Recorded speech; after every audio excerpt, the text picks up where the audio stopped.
সালাত জিবরিল আলাইহিস সালামকে শিখিয়েছেন আল্লাহ, রাসূল সাল্লাল্লাহু আলাইহি ওয়াসাল্লামকে শিখিয়েছেন জিবরিল আলাইহিস সালাম, রাসূল সাল্লাল্লাহু আলাইহি ওয়াসাল্লাম শিখিয়েছেন সাহাবীদেরকে। এইভাবে অবিচ্ছিন্ন কর্মধারা, আরবিতে বলে আল আমাল আল মুতাওয়ারাস। এবং রাসূল সাল্লাল্লাহু আলাইহি ওয়াসাল্লাম বলতেন সল্লু কামা রাআইতুমুনি উসাল্লি, আমাকে যেমনি সালাত পড়তে দেখো এইভাবে পড়ো। হজের ক্ষেত্রে বলেছেন খুদু আন্নি মানাসিকাকুম, হজের বিধানকে দেখে নাও। একবারই তো হজ করেছেন, হাতে কলমে প্র্যাকটিক্যাল গাইডলাইন দিয়ে শিখিয়েছেন। আব্দুল্লাহ ইবনে মাসউদ রাদিয়াল্লাহু তাআলা আনহু কে রাসূল সাল্লাল্লাহু আলাইহি ওয়াসাল্লাম একবার বললেন, আব্দুল্লাহ একটু তেলাওয়াত করো তো। তিনি বললেন আকরাউ আলাইকা ওয়া আলাইকা উনজিল, হে নবী আমি আপনার সামনে দাঁড়ায় তেলাওয়াত করব, আপনার উপর কোরআন নাজিল হয়। রাসূল সাল্লাল্লাহু আলাইহি ওয়াসাল্লাম বললেন যে ইন্নী উহিব্বু আন আসমাআহু মিন গায়রি, হে আব্দুল্লাহ ইবনে মাসউদ আমি কোরআন তেলাওয়াত তোমাদেরকে শোনাতে যেমনি পছন্দ করি, তোমরা কেউ পড়বা আর আমি শুনবো, এটাও খুব পছন্দ করি।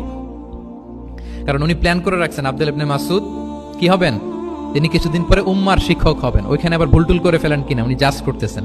তখন আব্দুল্লাহ ইবনে মাসউদ রাদিয়াল্লাহু তাআলা আনহু সূরা নিসা তেলাওয়াত করে শোনালেন।